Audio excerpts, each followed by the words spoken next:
And welcome back to the NACE Starleague Overwatch Conference Play-ins. We already experienced one very intense match that ended a little bit more lopsided than we expected, but now we're going into another more insane matchup because we've seen these teams before. We've seen what they're capable of. Tonight, we are going to check out the conference play-ins between Grand Canyon University and UC Davis. And to break it all down for you, of course, is myself, Los, and LaFon. LaFon, we've seen these squads perform in the past. What are we thinking right now? Well, we saw them all the way back in week 1, so I don't know that any conclusions from then can still be applied here, though it must be said, UC Davis did take the 3-0 back then.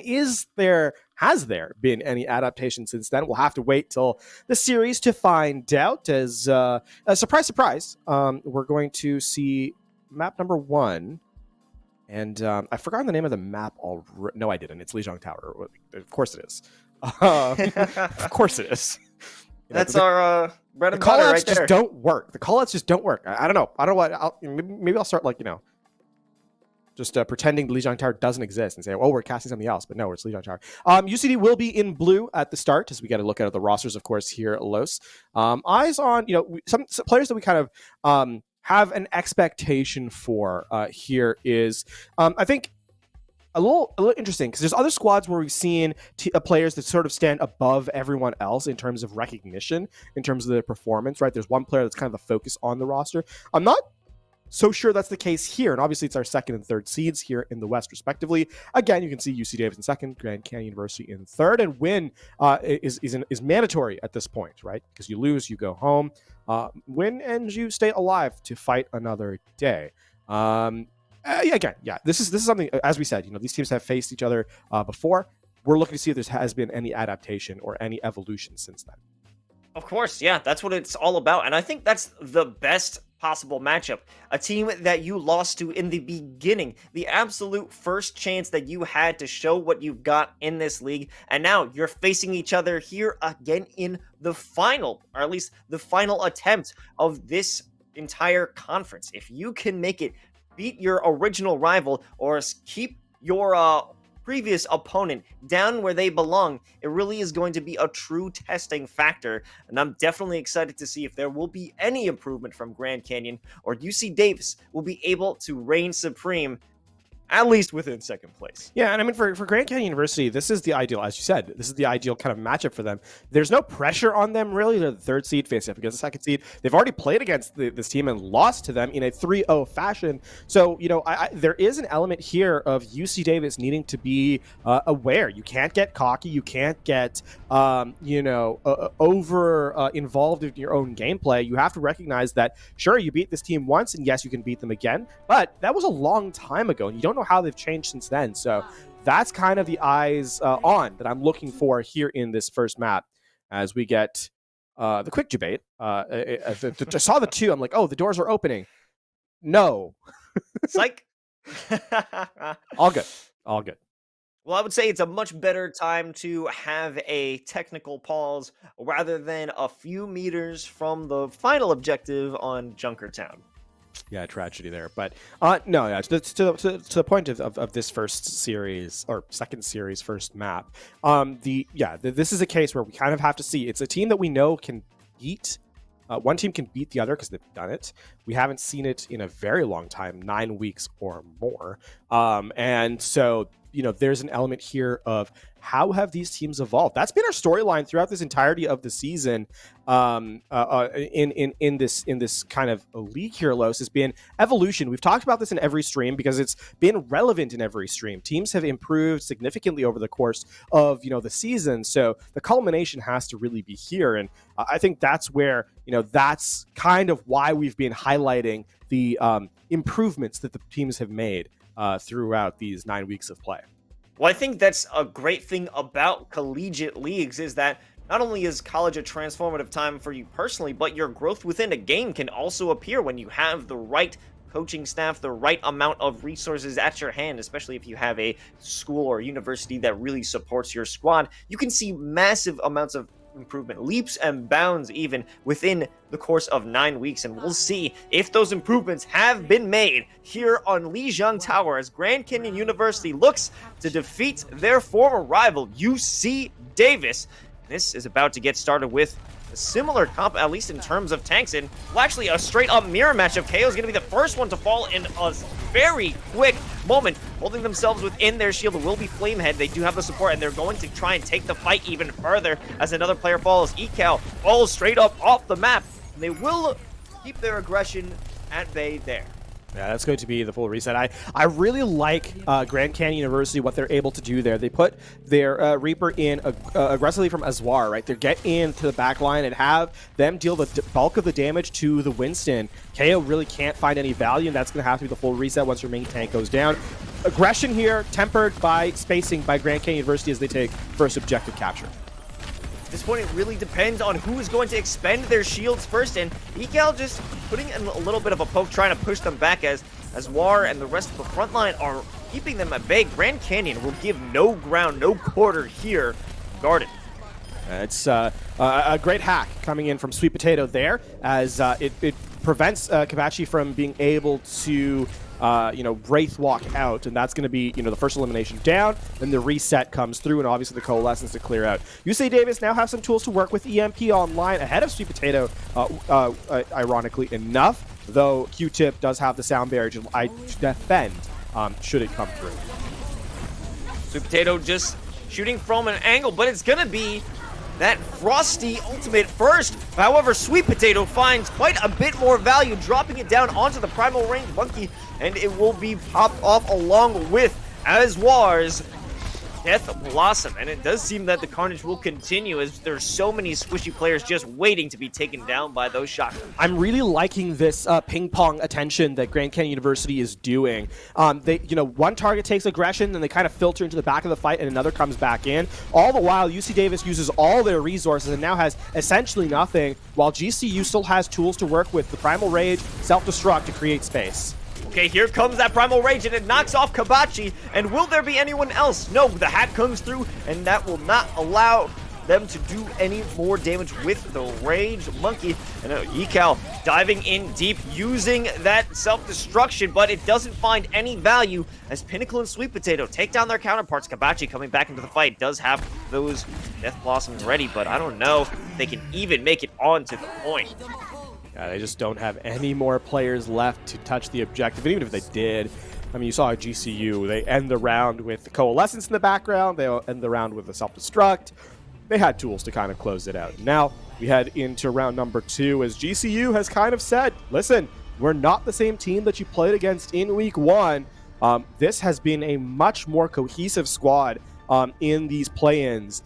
And really, their speed has been fantastic, right? Just running at their opponent, but not running it down, right? They're still playing collectively, they're still playing together, and it has paid dividends for them as we set for Control Center now.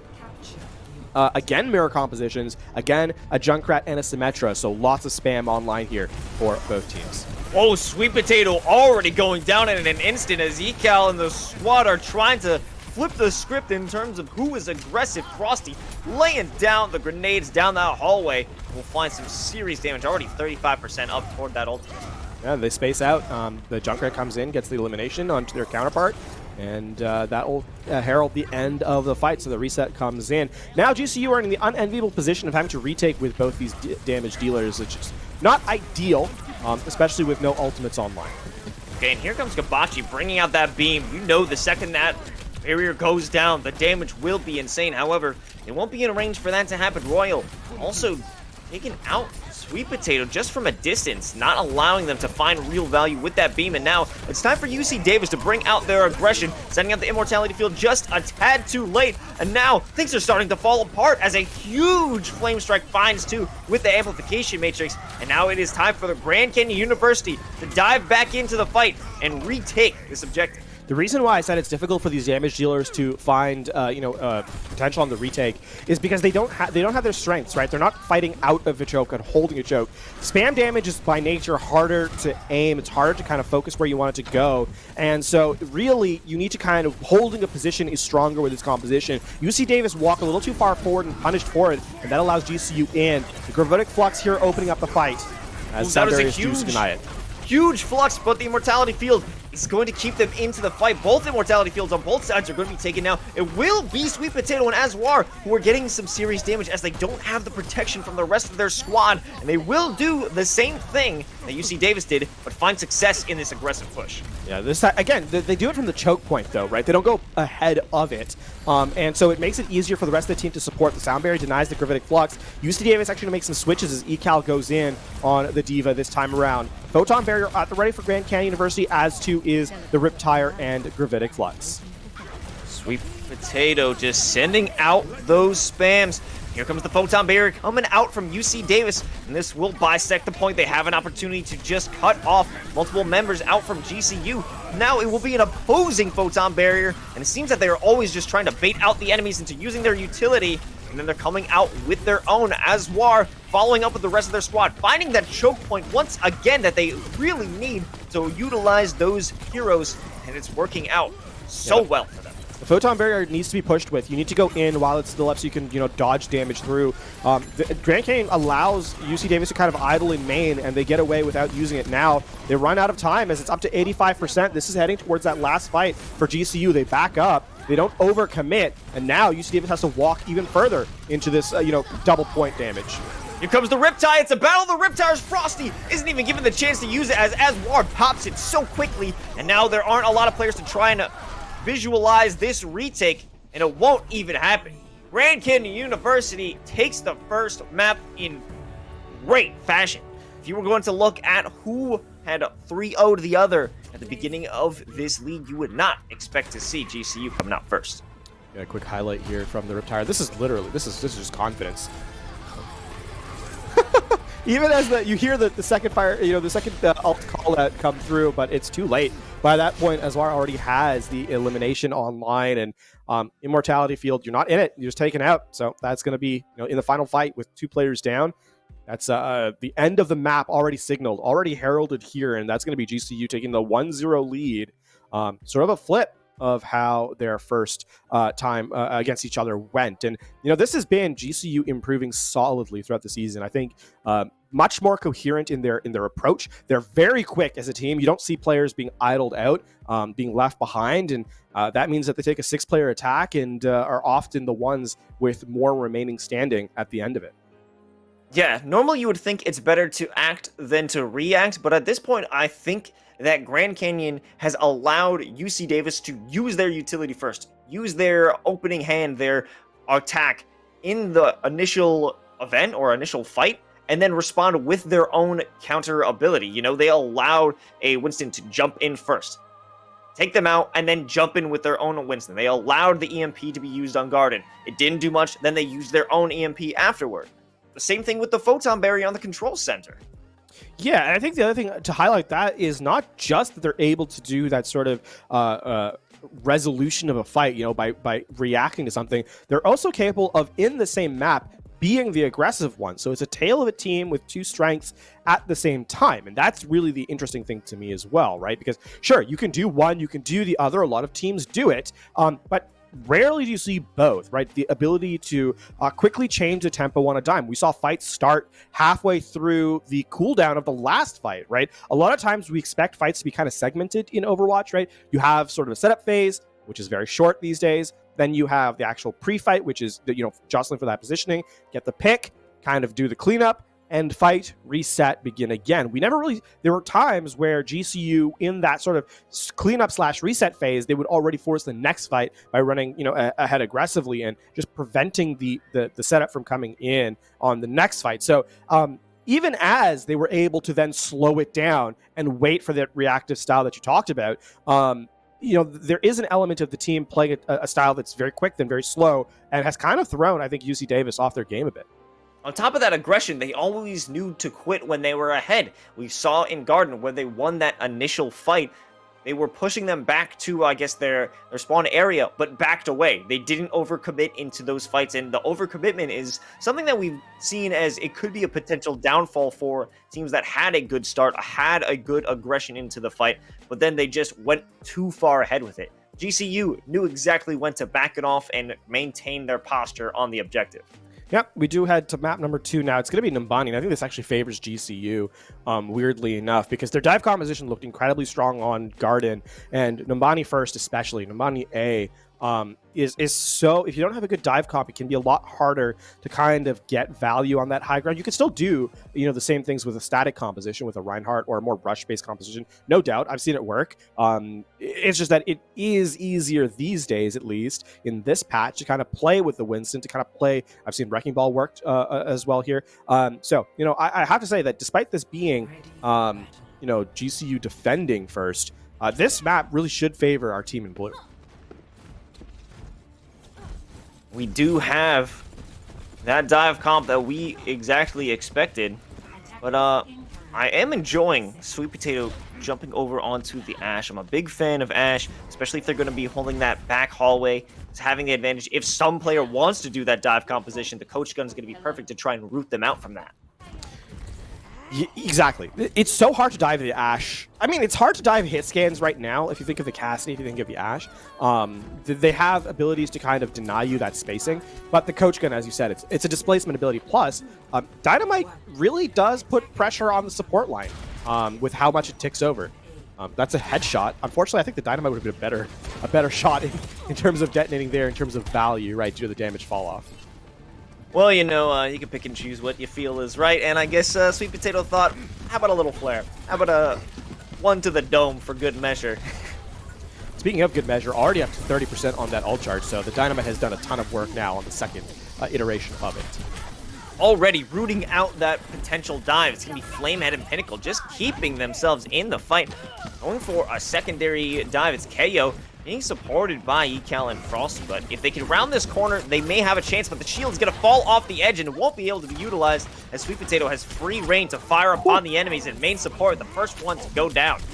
The main support on main support, nicely enough. But, I mean, that's just a great shot by Sweet Potato. That's going to force the fight to reset. Without the Mercy, it's going to be hard for Frosty to get in aggressively on the Echo, and even if they were to try and push, that means that Azwar will be able to get to the backline that much more easily and just harass Royal. So the reset comes in, Nano Boost onto the Winston. Misses his jump, though.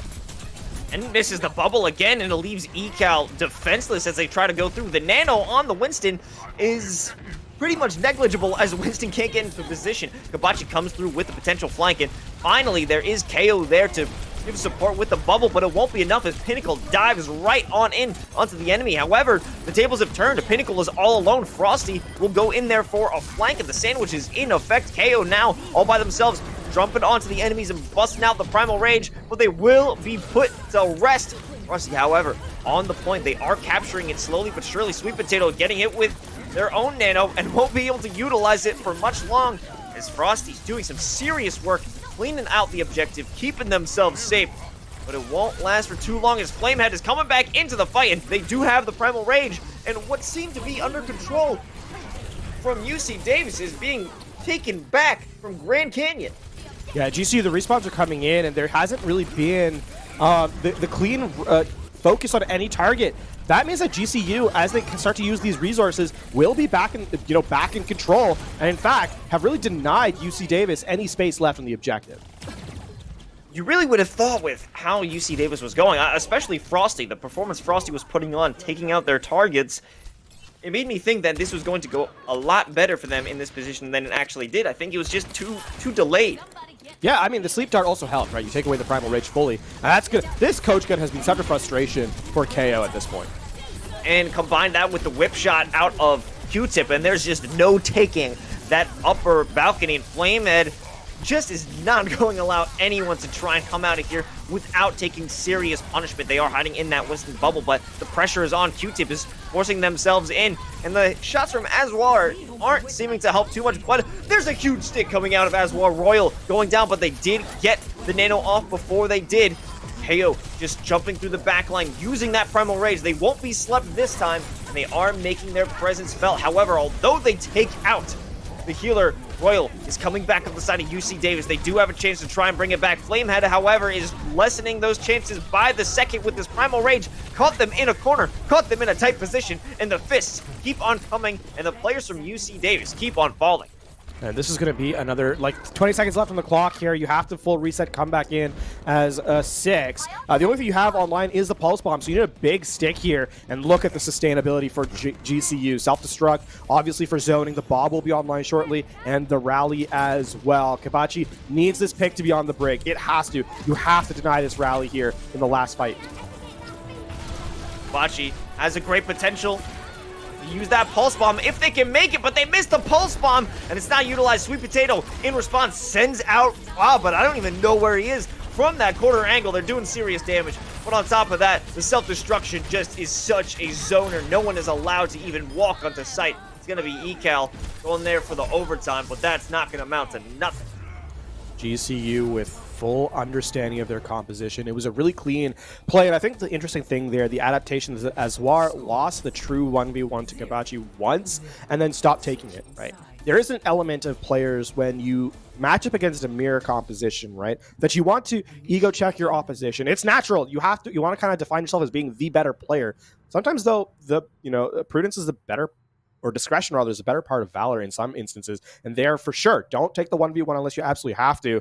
Azwar takes it sparingly, but when after that first fight, when they do, it's the back of having the Brig nearby, being able to get an armor pack, being able to play the high ground and jump on to Kabachi from afar to get those eliminations. So Grand Canyon University making those adaptations mid-map to give themselves a shot at just ending it, starting at 2-0 here without really seeing.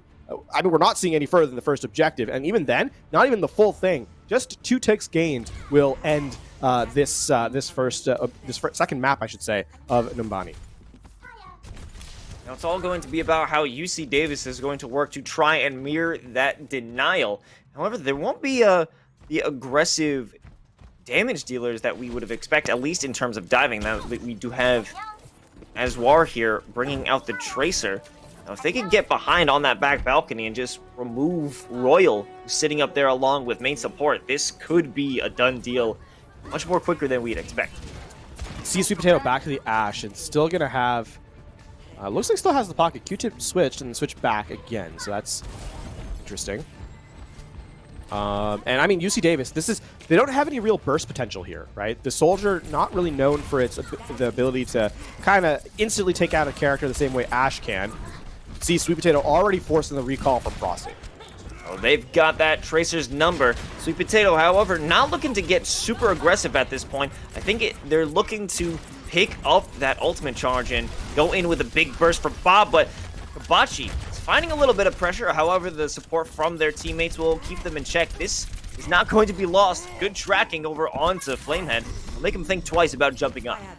That being said, this is going to be the Nano Boost online already from the Red Dawn, and we're, just shy of a minute in, as they're up to 90% here. Ooh, that is going to be deadly. They're going to have the Nano now, and it'll be interesting. Where will it go? What are they going to commit to? At this point, it just seems this is all about ult generation. Pick it up for this fight, and here it goes over on to Flamehead. They are knocked off of the point, as we often see in Winston is when they try to jump up. However, the whip shot as well will just keep them at bay long enough that they have no effect. Kabachi and KO do some cleanup. This will not be such an easy point to take. Really good cycling of the cooldowns by main support there on the Brigitte as they get the whip shot, then the shield bash deny, basically the entirety of the Nano Boost's value there. KO getting a little aggressive, a little adventurous, if you will, but gets out alive and just buys a little bit more time. That being said, there's now 5 ultimates online here for Grand Canyon University. This is going to be an explosive fight nonetheless, as across the board you can see those check marks come into play. At this point, all it's going to take is one as Bob jumps through and does not knock anyone down, but they are holding the corner of the objective, and then will be Royal going down first, followed by Kabachi. Frosty all in the back line, hoping to get some value out of that Pulse Bomb. doesn't really find too much as the heal is good onto the D.Va. They will activate the self-destruct. It doesn't find anyone, and before they can get back into the mech, they will be taken out by Frosty. Frosty zipping around the point, keeping the contest alive as they hope to try and take out the Mercy and prevent the resurrection, but Pinnacle is back, and it is too late. However, KO has returned to the fray, and they're hoping to keep this one alive, but they will find themselves falling. The elimination is good. Brigitte back on point, swinging and trying to cling to this map. It's all about the stall. It's all about the ball trying to get back into the point. The two tanks hanging out in the back line. It's Flamehead once again with the Nano taking out Ecal. And now slowly dwindling. It's slowly falling apart. The ability for UC Davis to come back and hold on to it, trying to stop the resurrection again, but Q-Tip will stay alive, falling to their death before they can land from the jump. UC Davis will lose this point, or at least lose a little bit of progress. The struggle is continuing. The stall is still here. A pulse bomb over onto the D.Va. Pinnacle and Ecal will make their presence felt as Grand Canyon University wins Map 2 decisively. That was just elegance under pressure from Grand Canyon University, as they across the board had HP less at around 10% of their entire team HP at one point. The healers, cycling between the correct targets just enough to keep them in play, and then a clutch nano boost from the Red Dawn keeps Flamehead just able to stabilize a little bit more, get those eliminations through, and that is the difference maker for GCU. And then at the very end, as it's sort of falling apart, the cleanup is there. So Grand Canyon University, those health bars, at a certain point, you look at them, you're like, how are you not out yet? How have you not been eliminated? But just some spectacular support play from the Grand Canyon University squad keeps the tanks in play long enough to win the war of attrition. And to pull off multiple resurrections throughout a single fight. I mean, to be honest, it was a fight that probably went on for about a minute and a half. Yeah, I mean, consider the cooldown is 30 seconds. That's it has to be at least that long, right? So from res to res, and the fight had been going on before that. So yeah, you're absolutely correct. You can see here, just under pressure, the Red Dawn has been, I think, one of the most just sheer confidence in their gameplay. Does not overreact, does not panic. Sure, they may be going down, but they make sure that their team's in the best position to win on the way out, and that's really what you need, especially from an Ana player. When they're getting dove as aggressively as the Red Dawn really was towards the end of this map. You need to have that calm under pressure feeling, because it's not all about you, it's about being able to keep your teammates in it as well. You have a lot riding on your shoulders, and just a simple dive isn't going to be enough, or shouldn't be enough, to stop you from being able to do your job. And I think all of them did an excellent job. I want to point out Sweet Potato. I think, I talked about them a lot, especially their ability to deny any possible space from KO or Ecal to try and gain on that balcony. The coach gun, along with the support with the whip shot, the stun, a nice dive coming out from, I believe, Ecal to just knock them off. It was a very well done job. Yeah, absolutely the case. And now, I mean, we are perhaps one map away from a very quick night here at our play-ins for Overwatch, Los. We're looking at map number 3, Gibraltar, GCU again defending. So we're looking to see at least a mirror of how map number 3 went in the previous series, where we got to see the entirety of the map. So far, it has been very one-sided affair through the first 2 maps of play in both our series. I think it's quite interesting. I said at the beginning of this broadcast that this is going to be the height of play. We're not going to see quick, easy matches. And what are we seeing, LaFon? It's quick and easy matches out here for Grand Canyon University. And they certainly have learned quite a lot since their last encounter here with UC Davis. And to give them some credit, it may have come along with a bit of review, as we've featured this team a little bit throughout the league, so there was some tape to go upon. Yeah, that's one of the hardest things. Speaking as someone who has had been in that coaching position before, has had to work with teams, getting tape of your opposition is incredibly important. Being able to just kind of research how they like to play, how they've changed, what tendencies they have. That's all really bonuses on top of you have to practice your own performance. That's of paramount importance, but it's a nice little cherry on top of the sort of hierarchy of things to do, if you will, in a team-based game. And I have to say, Grand Canyon University making that third seed look a little bit like, a bit of an upset in the sense of the statistical setup. That being said, in the map itself, it has been, again, just a really, really focused showing from Grand Canyon. Absolutely. They have been a well-oiled machine thus far, and if they want to make their way into the conference finals, well, they certainly have to keep up their performance. And Sweet Potato back on that Ash and does manage to land the dynamite this time, but doesn't have that effect that we were looking for. Not nearly as effective. Here comes that first dive with a double bubble. KO, though. Oh, boy. Oh, boy. KO taking so much damage, but somehow clings to their life and will find the safety net of their healer as the rest of GCU look to just get some damage along the line. There are 4 players, I think maybe even 5, trapped in there, but now KO looking to stir things up as they want to maintain their control. They're looking to take the high ground away from GCU, UC Davis, putting themselves in another choke point. This is a potentially great opportunity for Sweet Potato here to just get some damage in. Pinnacle and Flamehead doing what they do, as acting as a great wall and stopping any players from making their way through. Flamehead once again jumping up, just getting the damage in, and now finally the exit will be made from UC Davis. They're being blocked. They aren't allowing them to move in. The body blocking action is just going to be enough to pressure them. Frosty winning that DPS duel. The mirror matchup is going to go in favor of that UC Davis player. However, is the rest of this match going in their favor? I can't quite say, as the Primal Rage is coming through. If they are able to utilize the sweep over onto Flamehead, which they do, it now leaves KO as the lone monkey raging. Now, it seems that the play has slowed down. So many players are split apart. The one thing is that Grand Canyon University don't actually take a lot of damage until the very end, which means that Royal gets the nano boost first, but as KO tries to go in aggressively, the rest of the team can't follow up, and now, I mean, KO's in. They may as well be in Narnia, right? Never mind Gibraltar. They're somewhere else entirely because they have no way of getting back to the team. Absolutely not, especially with the pressure of 3 different enemies on the side of Grand Canyon, and having that tank away from the rest of your team is going to be a critical failure. They do get the Bob forced out, though, due to the fact that while that's happening as a result of not having everyone together, they kind of lose 2 players in the objective, but even still, they win the fight.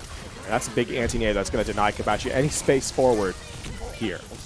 KO is there to have some say in this fight. They won't let it go so easily, but KO doesn't have too much to say in that fight, I guess.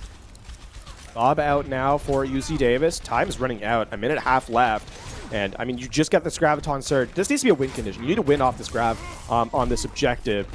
Because if you can regress with this Nano Boost into the Winston, then Grand Canyon can just slow this map down to final fight.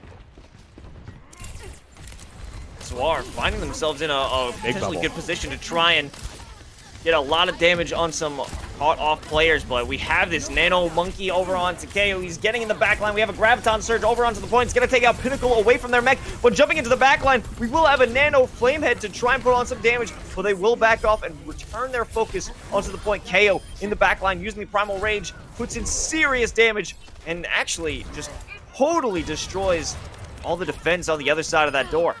Really good peel from the backline of UC Davis. The Nano Boost gets the Winston only to 99% of that Primal Rage. Never able to quite get all the way through. And that's off the back again of stellar support play in the back line. Again, while the front is able to clean up. Now, there's just stagger kills. Watchpoint Gibraltar, the early spawns. There's no way you're getting out unharmed. And GCU will therefore have to, remove some spacing here on the defensive end. Azwar going down here also doesn't help, as UC Davis continue to, buy some more space. Comes KO jumping in. We see a lot of these aggressive plays coming out of the Winston, but I don't know if it will be too fruitful. We have Flamehead back in the plane, trying to get into the back line. Another Primal Rage aimed at those healers, and going to find themselves in an off position, but that distraction will be good enough for both Q-Tip and Pinnacle to find some targets and push the players of UC Davis back. Yeah, while the supports are being handled by one player, the rest of the game is being played 4v5, right? So the numbers advantage goes to GCU. The Primal Rage so valuable in that regard. And on top of that, it was actually Ecal sleeping on the Zarya. So again, that becomes a 3v5, and therefore GCU just has the superior numerical advantage. Now, high ground control gained by GCU and UC Davis, though they have a lot of resources, they need to get in through this choke point to use them, and that is certainly easier said than done. Though you'd like to see this rally opened up to just give you some more sustain on the offensive end. Okay, here comes the Bob out from Kabachi, hoping to buy some space on this high ground. We have Winston, KO jumping up with the Nano, but they're going to get knocked off. Another denial of that player from having value.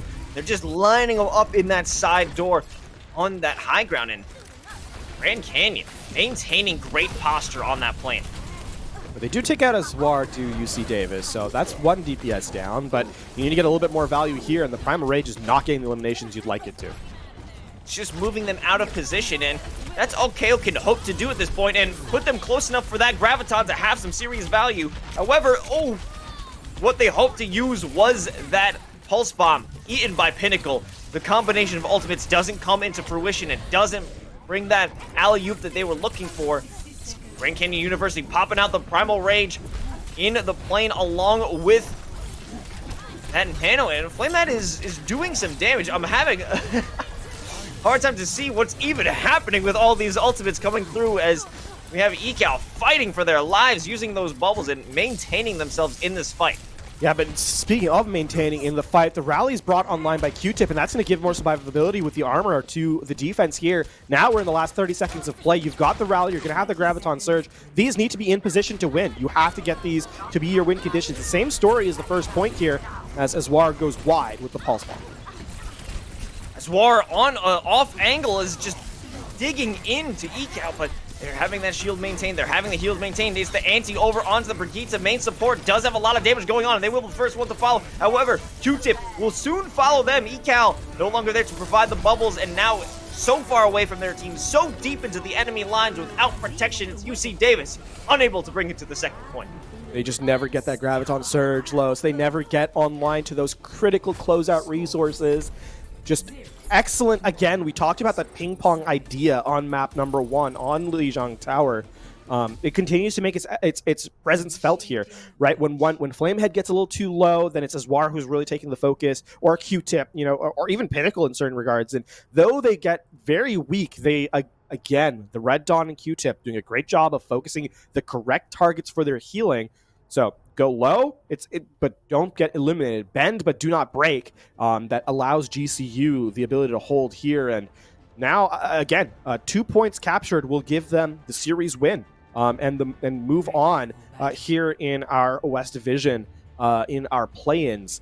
And Los, the element that's most surprising, I think, is that UC Davis are close to winning a couple of these fights, but in those moments where they need those cooldowns to be online, they just need them to be available, they're fractions of a second away from being usable.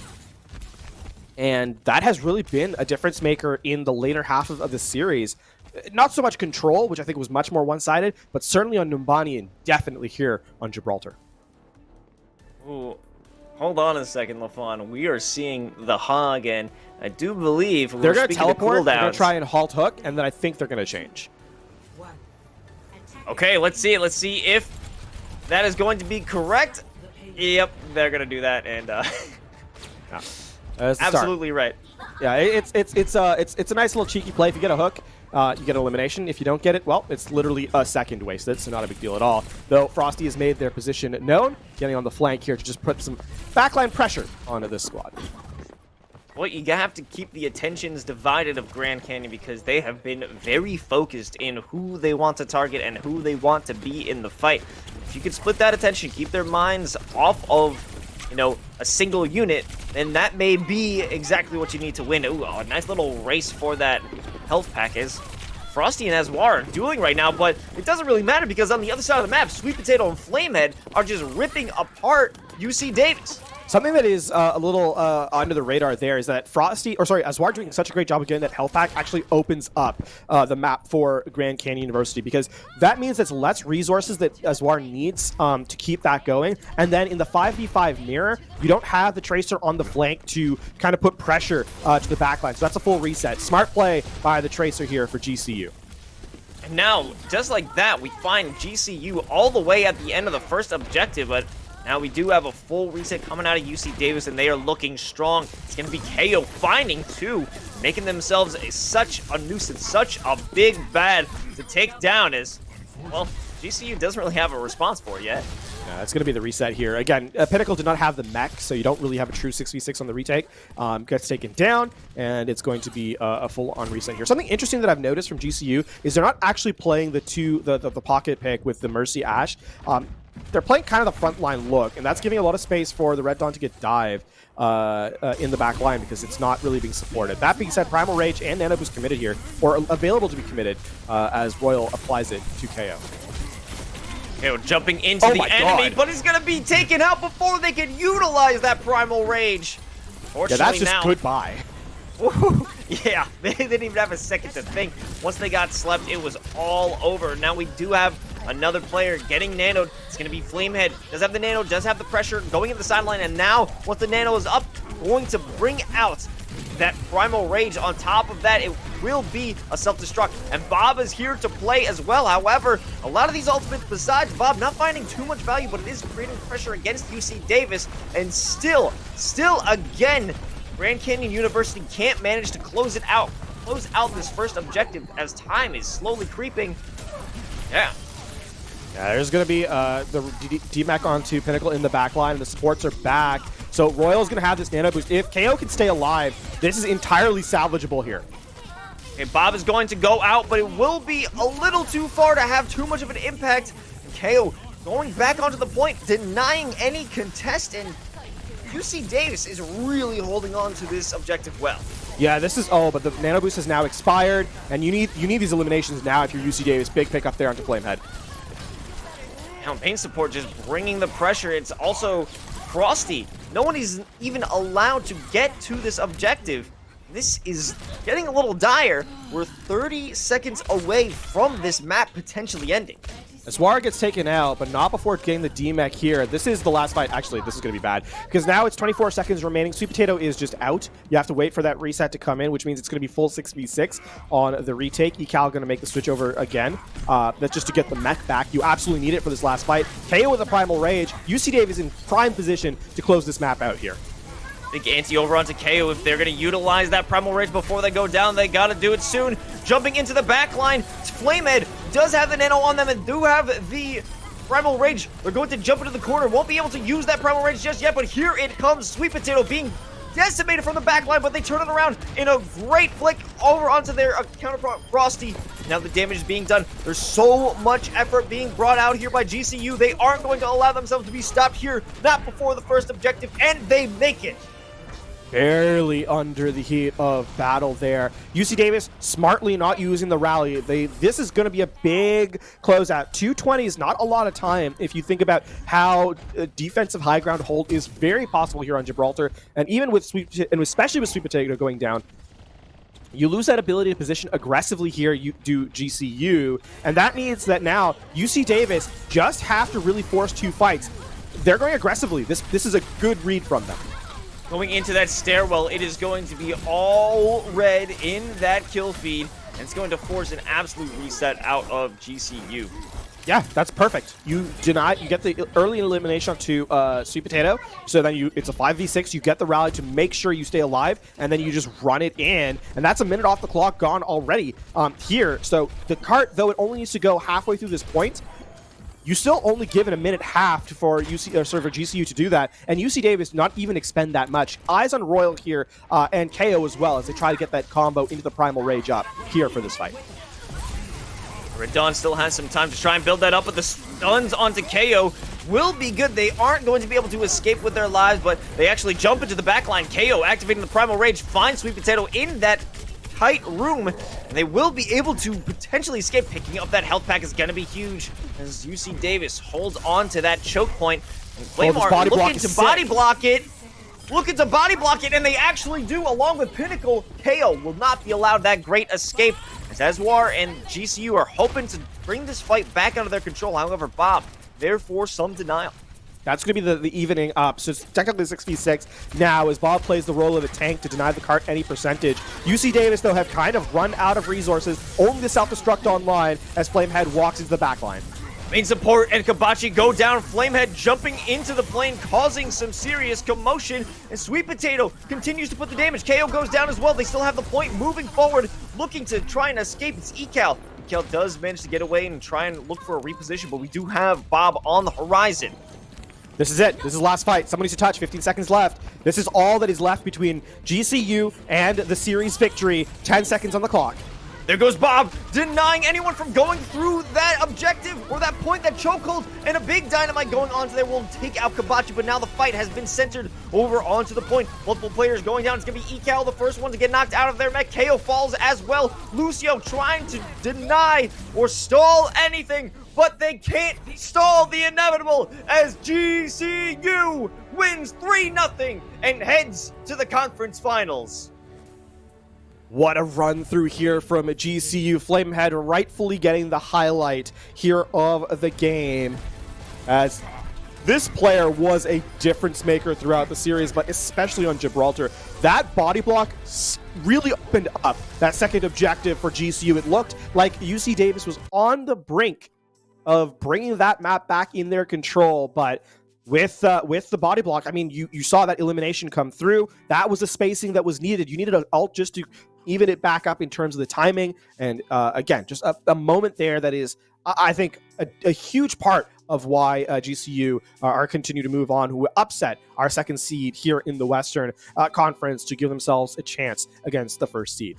That split-second decision to cut off the exit for KO was huge because they had been such a pressure taking out Sweet Potato, going through the back lines, keeping themselves alive with the med pack, but to be able to stop that escape was huge. And a great turnaround from Sweet Potato to take out Frosty. That was a very close moment where they would have been able to reduce that damage and even stop the map right here in the first objective.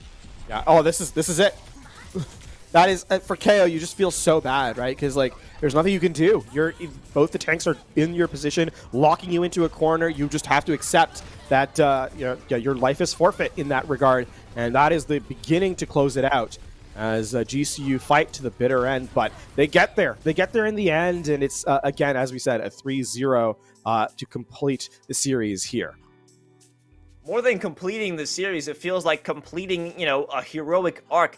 They lost to this squad in the beginning of the series 3-0, make it to the conference play-ins, and defeat that counterpart 3-0 themselves. It feels, feels like storybookish how this ending has come. But, their journey isn't over yet. They still have to face off against Boise State in these conference finals. Interestingly enough, the only other team to have defeated them throughout this season. Yeah, I mean, they say the one who laughs best, and we'll see if that really does come to be the truth, because, sure, you take the losses earlier in the season, but if you can close it out when it matters, then really that is what is important here. So for GCU, they're at least hoping to kind of flip the script in the sense of the victories that went their way, or against them, I suppose I should say, as, this has been a level up throughout the season. I think this has been a team that has, again, we did get to see them earlier on stream, and I think, there was a couple of things that we highlighted about them that they needed to kind of work on as they went through, and it looks like they've done just that, because the ability to kind of lose or to kind of juggle target priority has been much improved. That's something we were concerned about the last time we saw them. Their target focus was not very good. That has changed eminently in the time since then, and has really become, I think, a strength of theirs more than a weakness, as showcased here in the 3-0 against UC Davis. The entirety of the season is all but proving grounds to try and figure out what you can do better, what you're lacking, and how you can become the best team you could be. Just going over your games and realizing what needs to be done to become a much stronger competitor within the league. And I'm sure that Grand Canyon University has done plenty of that VOD review, done plenty of watching of other teams probably throughout this league to just try and improve all of their different factors to become a top squad and to make it into these conference finals. And we will be able to learn more about this process. But before we get to that, every 180 seconds, someone is diagnosed with a blood cancer, and 40% of all pediatric cancers are blood cancers. Every blood cancer diagnosis turns lives upside down. When this happens, the Leukemia and Lymphoma Society is here to help. Since 1949, LLS has invested more than $1.3 billion in research, pioneering many of today's most innovative approaches. They work tirelessly to find cures and ensure patients can access the life-saving treatments they need. When someone experiences the fear and uncertainty of a cancer diagnosis, LLS provides hope, compassion, education, and support. So just like LLS is making an impact in the cancer community, the LLS Hero of the Game represents a player who made the biggest impact in the match played.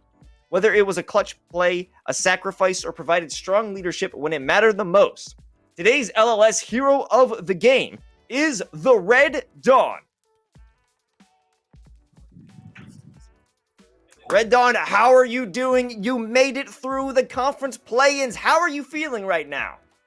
Feeling great, very excited. The energy was super high at the end of the game. Yeah, feeling great. We got to talk, of course, about the scoreline here because you guys already played against UC Davis earlier in the season. It was an inverse of the scoreline. Now to come back in and give the 3-0 yourselves, what does that mean to you in the squad? It means a lot. It shows that we put a lot of dedication into the game, practices, VOD reviews, things like that. So it just shows the amount we've improved this season, and we keep improving. We're doing better. Going into those conference finals, you're going off against the one other team that has defeated you throughout this season, Boise State.